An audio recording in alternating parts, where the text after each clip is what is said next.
Boa noite a todos. Boa noite. Que a paz de Jesus esteja em nossos corações, para que possamos mais um dia, mais uma noite, mais uma noite, ter a oportunidade de estarmos aqui todos juntos, bebendo desta fonte maravilhosa e divina, que vem de Jesus, que vem da preparação da espiritualidade maior, preparo de José de Mococa, desses amigos queridos.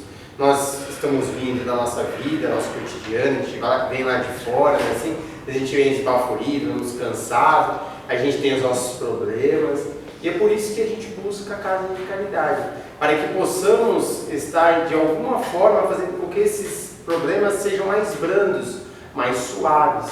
Igual diz Jesus, né? Se estiver com Ele, nossos problemas estão sendo mais suaves, os fardos serão mais leves. Ou seja, o jugo suave, o fardo mais leve. Ou seja, se estivermos lembrando que problemas todos nós teremos, não importa quando, teremos todos, não tem jeito, mas para solucioná-los, eis a questão: como faremos? E a melhor forma é esse momento, é esse instante, é nos espiritualizarmos, como diz a espiritualidade maior, é espiritualizarmos ou espiritualizar a matéria, não materializar o espírito.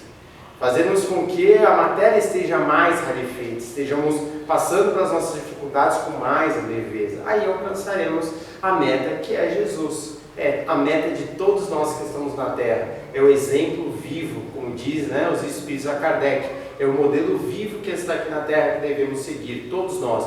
É o único modelo que devemos seguir. E, gente, com essa oportunidade que temos aqui, de estarmos todos juntos como irmãos, fazendo esse trabalho lindo e maravilhoso, o Fábio gravando os vídeos, né, Fábio? E hoje, então, a Sandra vai nos preparar, vai nos passar a sua palestra sobre o livro, um grande livro, né, Missionários da Luz, como a espiritualidade maior pediu, para que estivéssemos fazendo um estudo as palestras, né, envolvendo-nos mais com Missionários da Luz. Então a Sandra teve a excelente ideia de colocar isso em palestras novamente, como já fizemos em outras oportunidades. E por mais que façamos palestras sobre esse assunto, é infinito a forma de vermos. Então, se ela fizer, e eu fizer o mesmo assunto que ela, vai ser diferente. Então, se ficarmos 10 anos fazendo sobre Missionários da Luz, sempre teremos algo para fazer, sempre algo para aprender. Mas a beleza da espiritualidade é gigante, é maravilhosa. Tem coisas que a gente não consegue ainda buscar e pegar ainda na essência, né, gente? E ela vai falar hoje sobre preparando experiências, que é o capítulo 12 e o capítulo 13, reencarnação. Fica à vontade, Sandra. Nós e Deus, boa palestra para você, que a espiritualidade te envolva, muito amor. Olá, muito boa noite. Boa noite a cada um de nós que aqui nos encontramos encarnados. Boa noite a cada um dos irmãos que aqui se encontram desencarnados. Os nossos olhos não veem, mas o nosso coração sente. E boa noite às pessoas que vão nos acompanhar por meio das redes sociais, que agora a gente com essa facilidade de poder transmitir as mensagens que aqui são proferidas nessa casa por meio das redes sociais. Eu gostaria de deixar um convite, dizer que sejam bem-vindos, seja qual for o período que for nos assistir. Nós estamos na Instituição Beneficente José de Mococa, na cidade de São Paulo. Estamos disponíveis por meio das redes sociais e a nossa casa, que se localiza no Parque Bristol, que fica na Zona Sul, está de portas abertas a recebê-los, seja qual for o período. Então, boa noite a todos nós. Como o Rafael falou, hoje nós vamos dialogar um pouquinho, conhecer um pouquinho, falar um pouquinho mais dessa literatura magnífica chamada Missionários da Luz. Missionários da Luz é uma literatura que faz parte da coleção A Vida no Mundo Espiritual, pelo espírito André Luiz e pelas mãos dadivosas de Chico Xavier. No período que esse livro foi psicografado, Chico Xavier estava com 35 anos de idade. Então, faz bastante tempo e é uma literatura muito presente, muito atual nas nossas vidas e que vale muitíssimo a pena a gente se debruçar sobre ela. Quando a gente adentra uma grande literatura, a gente deve, antes de lê-la, fazer uma prece, para que a gente melhormente consiga se conectar com o autor, com as mãos magníficas que estiveram por trás dela. E é importante que a gente também faça uma prece, porque em diversos momentos de grandes literaturas, como essa coleção A Vida no Mundo Espiritual, em diversos momentos a gente deixa de ver o personagem e a gente acaba se vendo. Então a prece vai nos ajudar tanto a entender, quanto a emocionalmente a gente conseguir se conduzir por meio dessa literatura. É o terceiro livro da coleção e, como o Rafael comentou, sobre a orientação da espiritualidade maior, nós estamos retomando as falas de André Luiz, que são sempre falas muito profundas, muito ricas e muito pertinentes na nossa vida. Até tem um ponto que é interessante falar.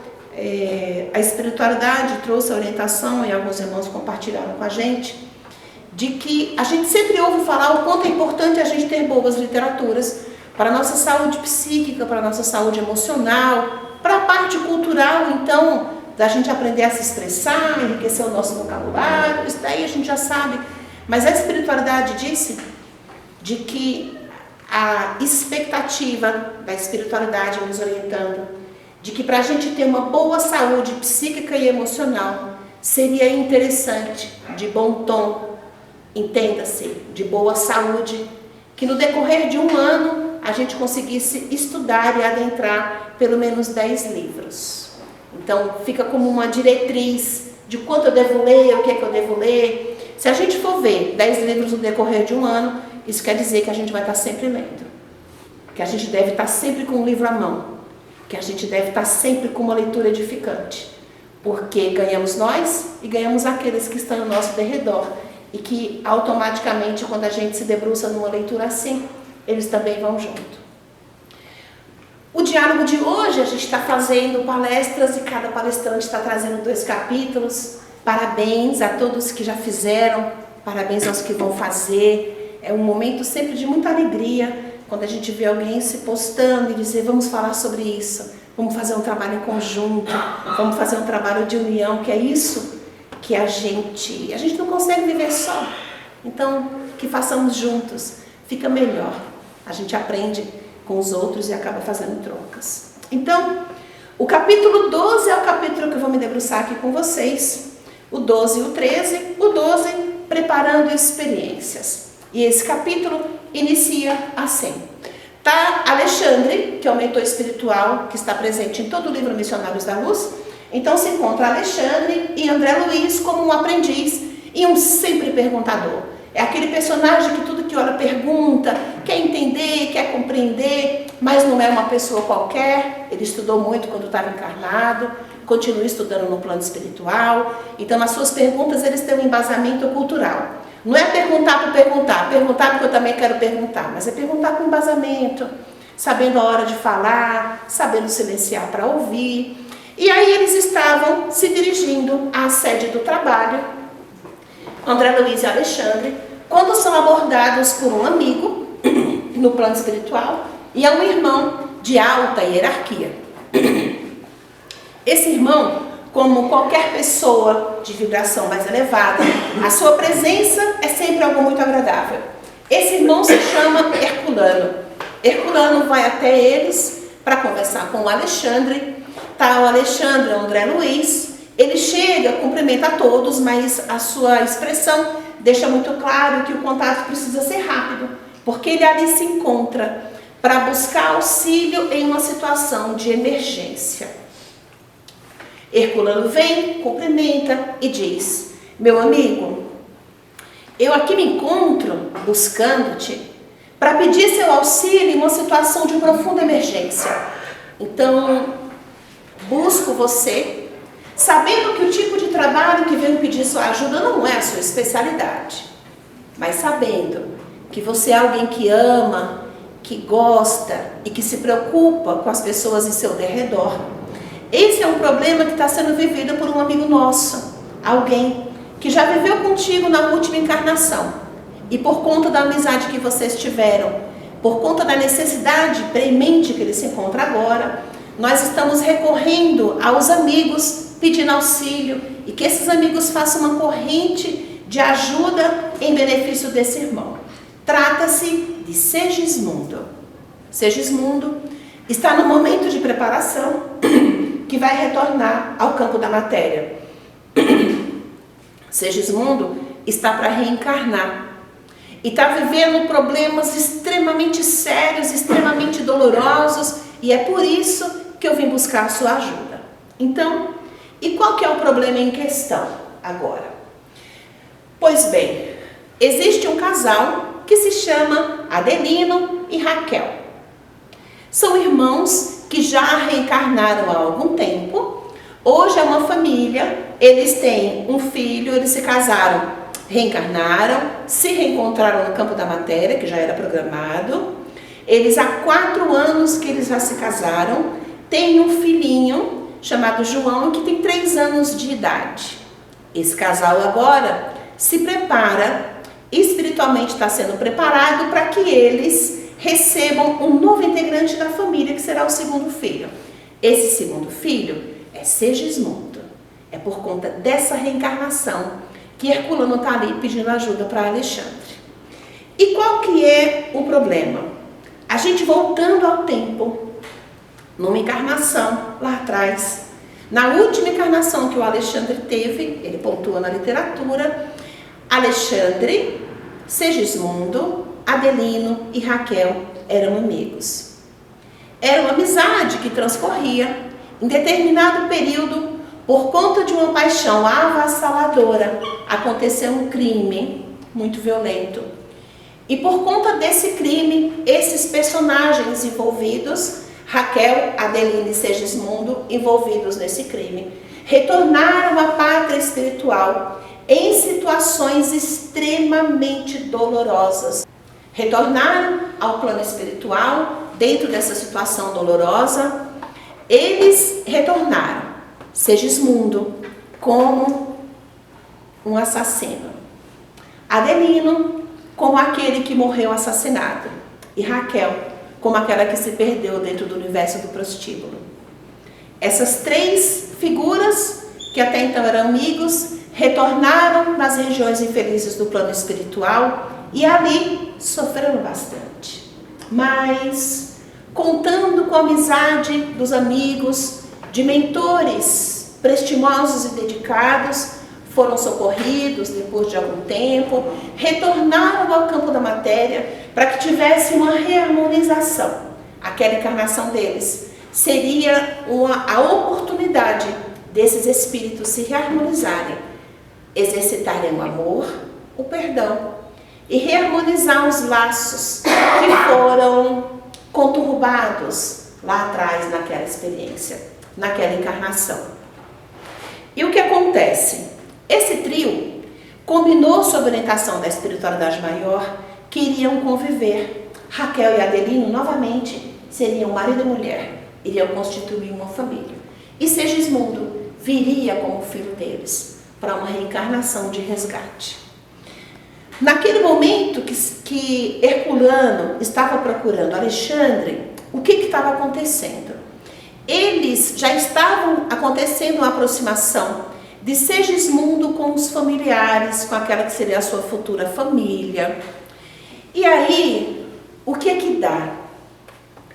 A gente combina, a gente programa de fazer uma série de coisas quando está no plano espiritual. E aí, quando chega a hora de fazer, por conta do esquecimento, volta aquelas lembranças de quem eu era no ontem, e aquelas responsabilidades vão ficando de lado. Naquela situação específica, por quê? Antes da fecundação do óvulo da criança começar a ser gerada no útero da mãe, haveria uma reaproximação entre eles, de harmonização, que iria propiciar com que a encarnação se desse de uma forma mais fluida e mais confortável. Segismundo estava passando por esse processo de reaproximação. Só que Adelino estava vivendo um período naquela sua encarnação em que ele estava com muito mais outras preocupações.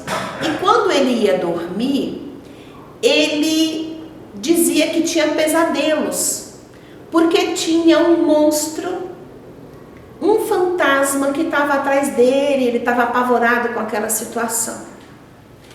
era Segismundo que estava tentando se reaproximar. Só que o que acontece? Por conta das vivências do ontem, e Adelino, que tinha combinado no plano espiritual, queria ser uma pessoa com determinadas ações, com determinadas atitudes, chegou no campo da matéria, assim como a gente faz.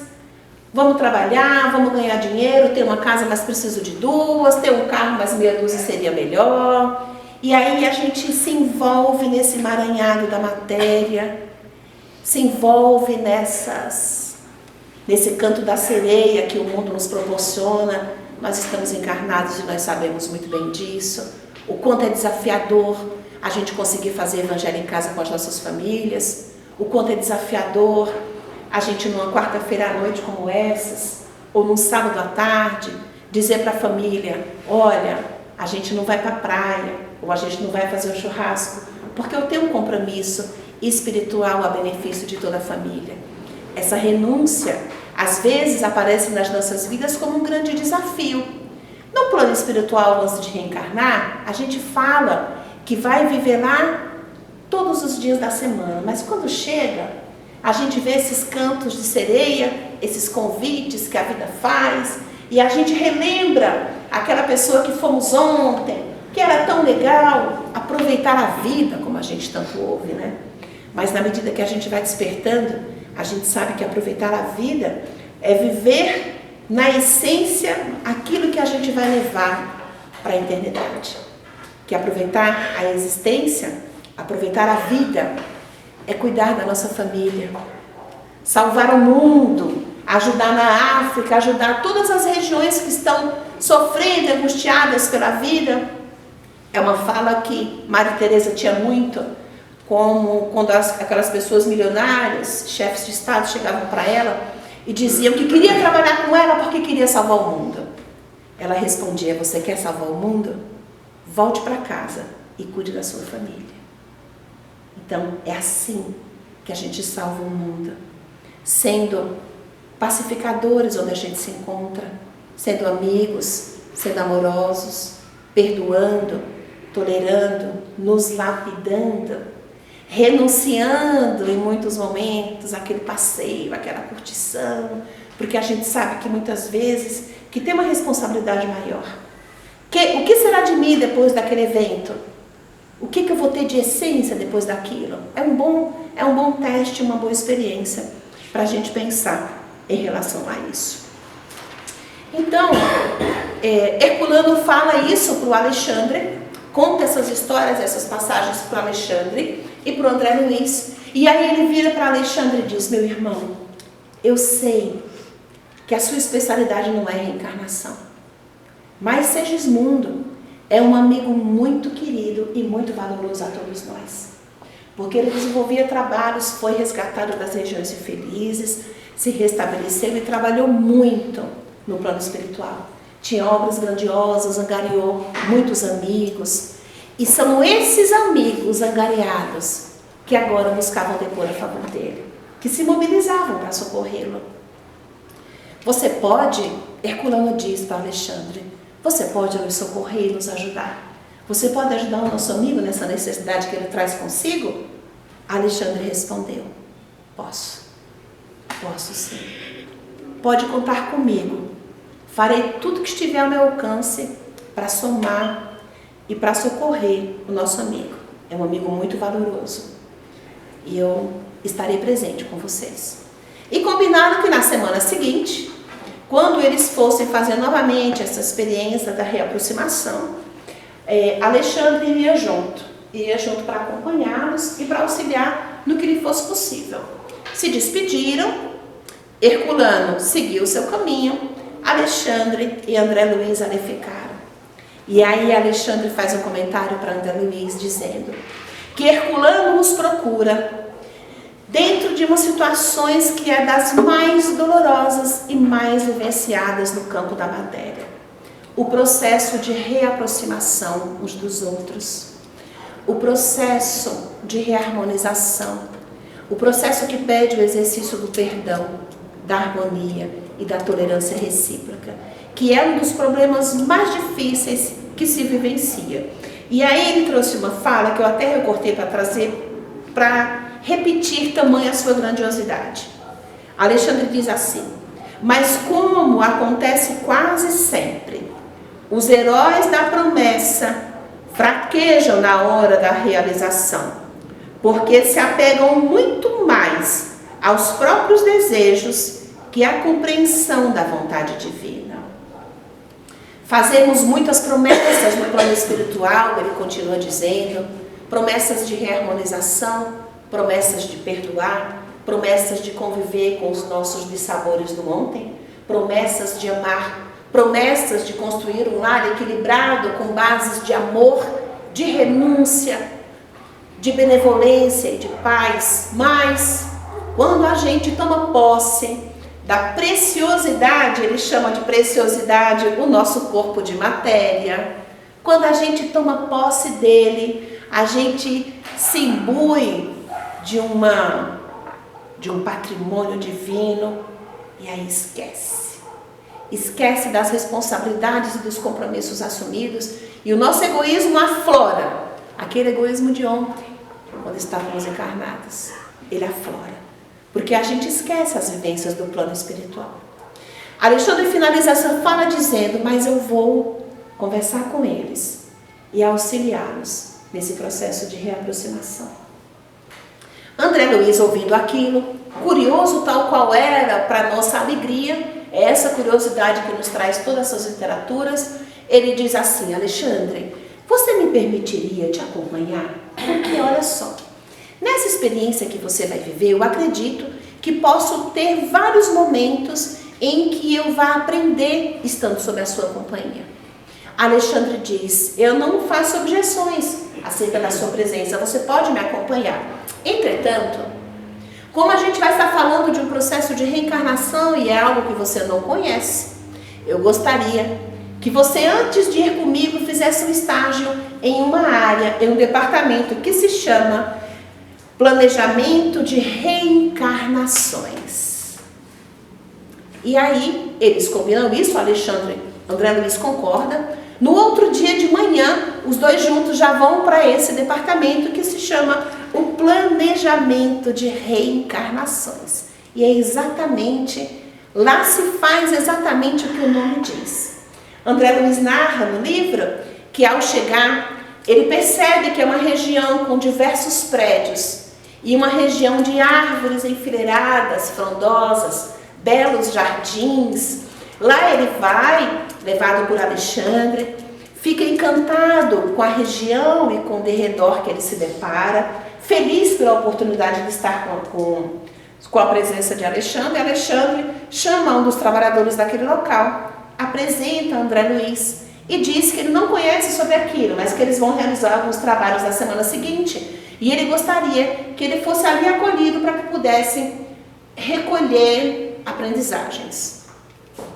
Enquanto eles conversavam, André Luiz percebeu que existia no meio daquele ambiente existia um local em que ele percebia dois corpos. Eram dois corpos, ele apresentava como esculturas, como obras-primas da natureza.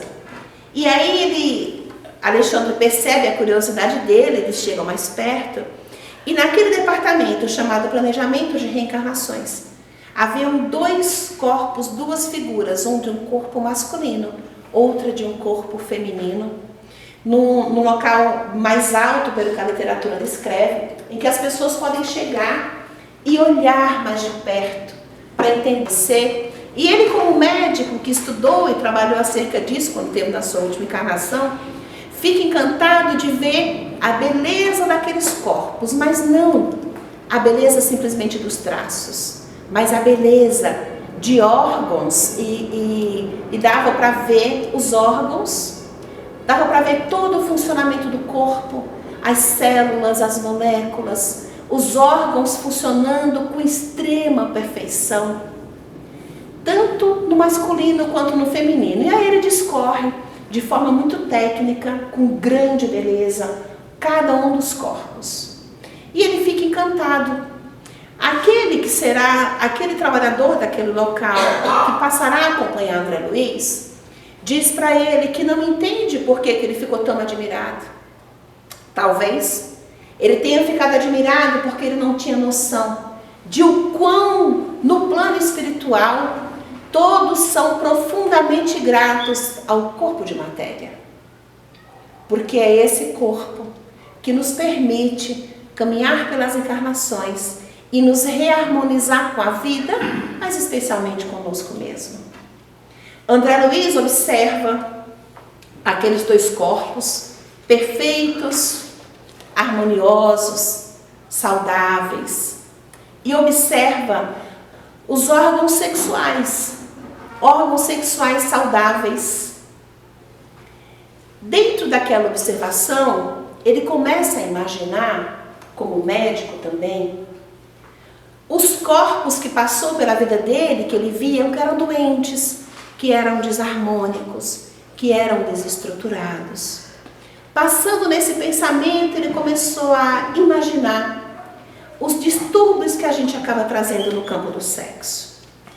Alexandre, quando vê o seu pensamento, diz assim: os que ultrajam o sexo no campo da matéria, seja escrevendo, agindo ou falando, já são grandes infelizes por si mesmos.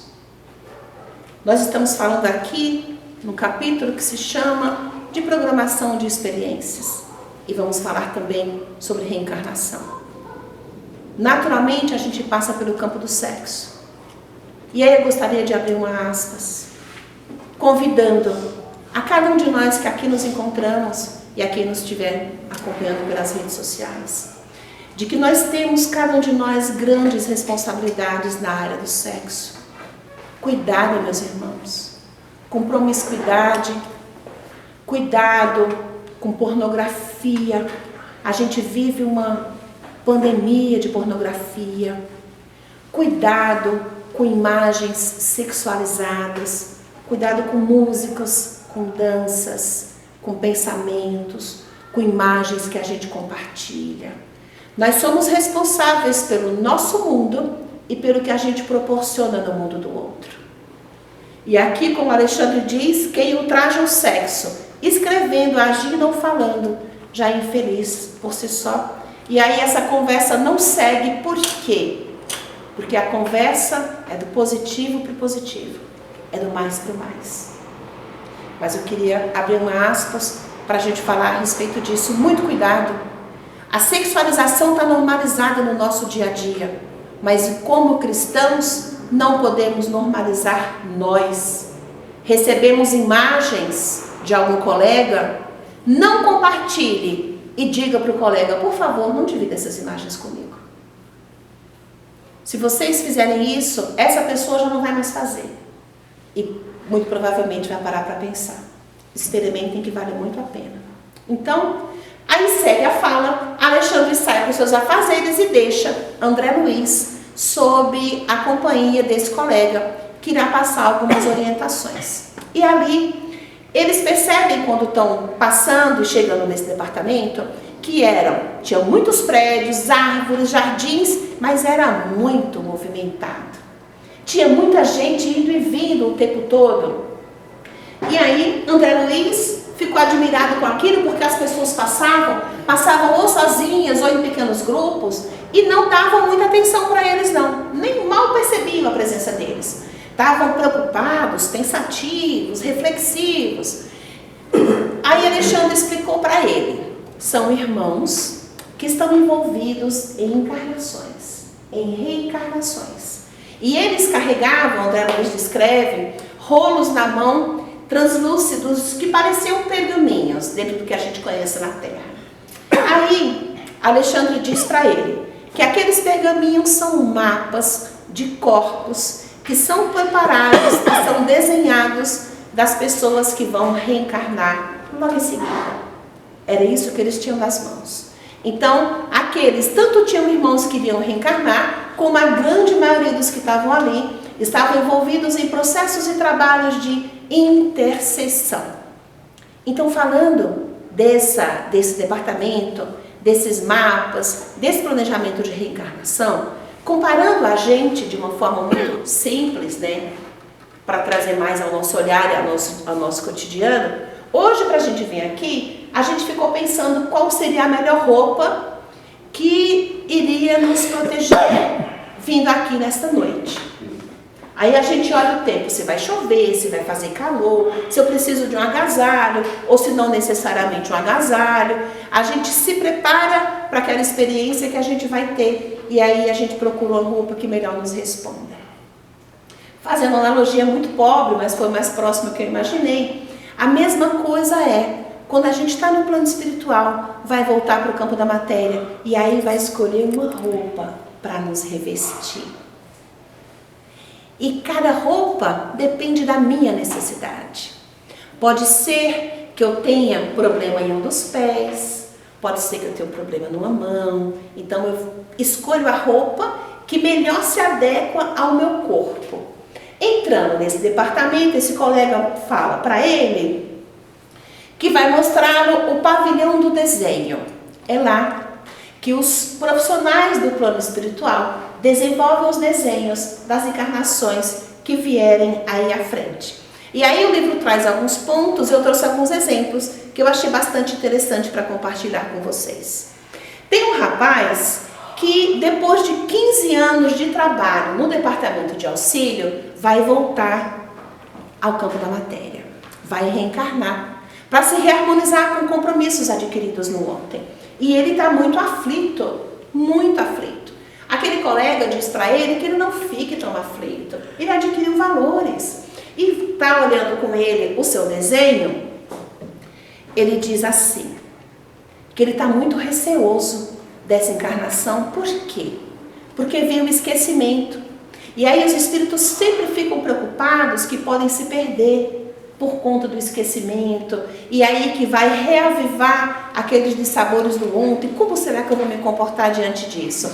Mas esse rapaz fez um comentário, queria reencarnar, dizendo assim, olha o meu desenho, eu vou ter um problema numa perna, o que vai ser uma bênção. Por quê? Me perdi demais no campo do orgulho, no campo da presunção. Essa perna que será doente na minha encarnação vai tomar muito do meu tempo e vai ser um belo empecilho para que eu não acorde aquela minha prepotência do ontem. Esse é um dos casos.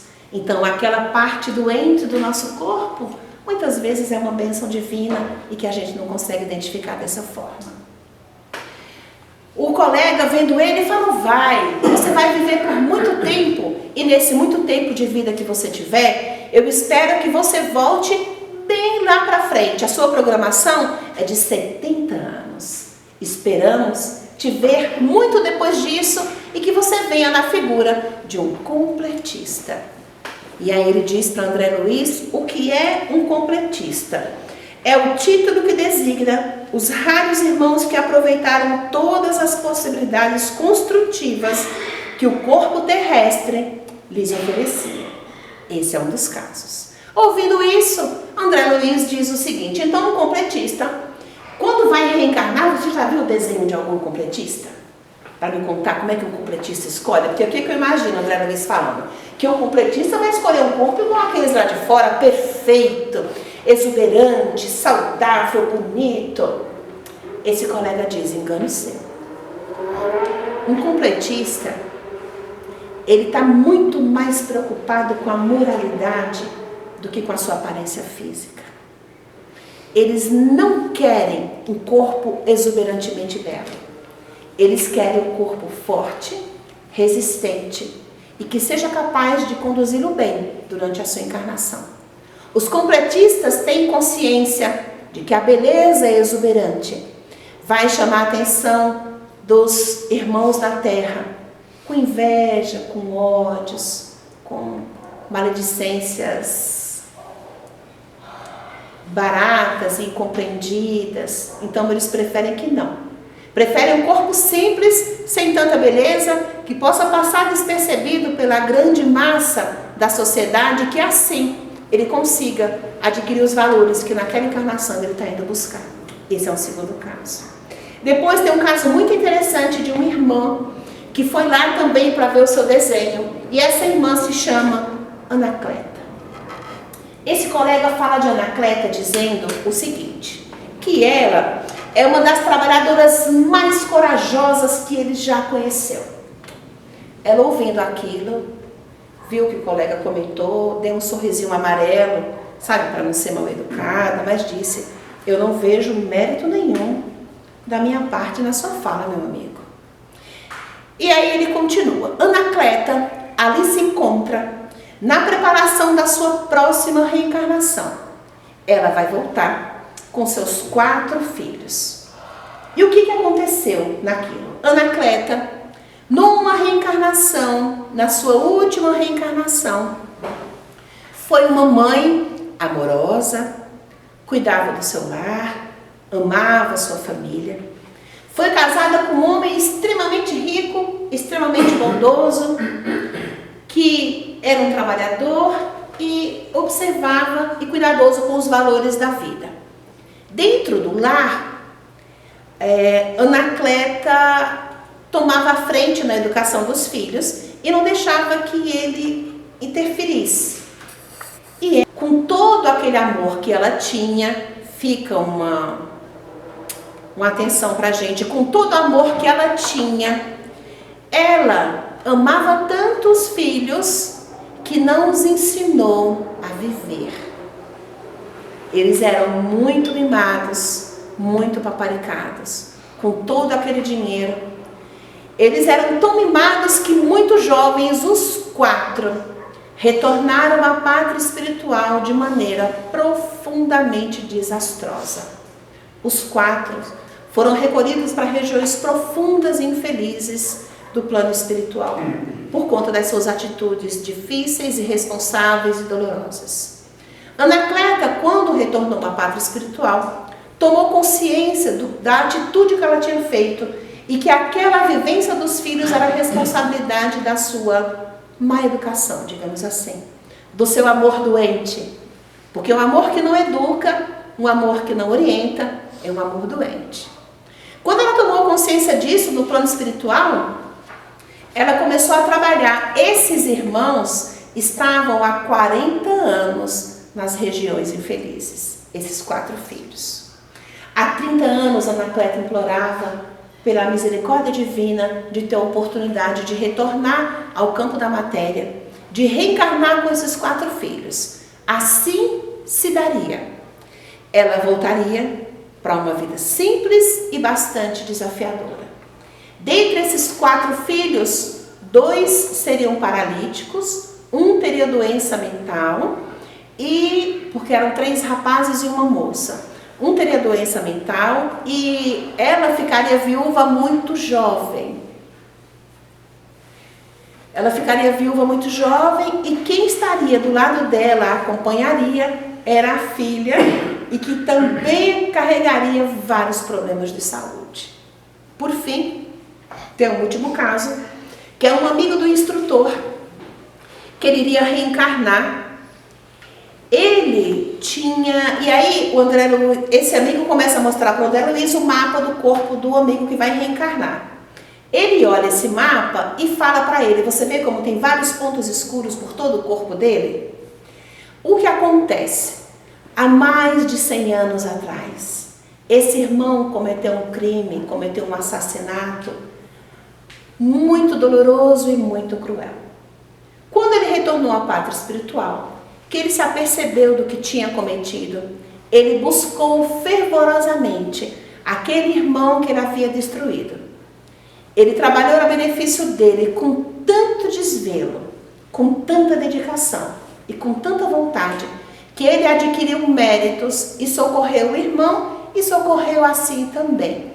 Trabalhava, dedicava-se, fazia trabalhos pelo próximo, socorreu esse irmão, mas o erro estava lá atrás. A mão que desarmoniza é a mesma que tem que pôr de volta. A mão que rouba é a mesma mão que vai precisar devolver ao local aquilo que tirou. Então esse irmão iria retornar à pátria espiritual, iria renascer, mas iria renascer doente. Ele iria ter uma úlcera. Pelos seus trabalhos, com muita dedicação e com tanto amor, ele não precisaria viver uma encarnação, que ele retornaria ao plano espiritual por meio de um assassinato violento, mas ele carregaria uma úlcera. E essa úlcera iria acompanhá-lo por toda a sua vida. Traria sofrimento, dor, angústia. Sabe aquela doença que a gente às vezes tem que nenhum médico cura? Sabe o melhor médico que não consegue encontrar? Sabe a melhor medicação que não consegue resolver? É um caso desses aqui esse irmão vai vivenciar. E ele vai se libertar no último instante, até o seu último instante de vida, essa úlcera irá acompanhá-lo, para que ele consiga se reharmonizar com a vida. E finaliza esse capítulo, o amigo dizendo que vai ser uma bênção divina, quando os médicos do campo da matéria compreenderem que a matéria é importante, mas que as emoções e o psíquico é tão importante quanto o corpo de matéria, da saúde integral e na vivência feliz e completa de todos nós. Eu vou fechar esse capítulo e no outro momento eu vou falar do 13, que é reencarnação. São capítulos extremamente ricos e que eu ficaria 3 horas falando só desse e certamente não esgotaria. Eu quero agradecer a paciência de vocês, de ouvir e sugerir que adentrem a literatura Missionários da Luz. Esse foi o capítulo Preparando Experiências. É a gente escolher uma roupa para ir num evento. É assim que esse capítulo fala. Muito boa noite a todos. Muito obrigada pela atenção de vocês. Boa noite.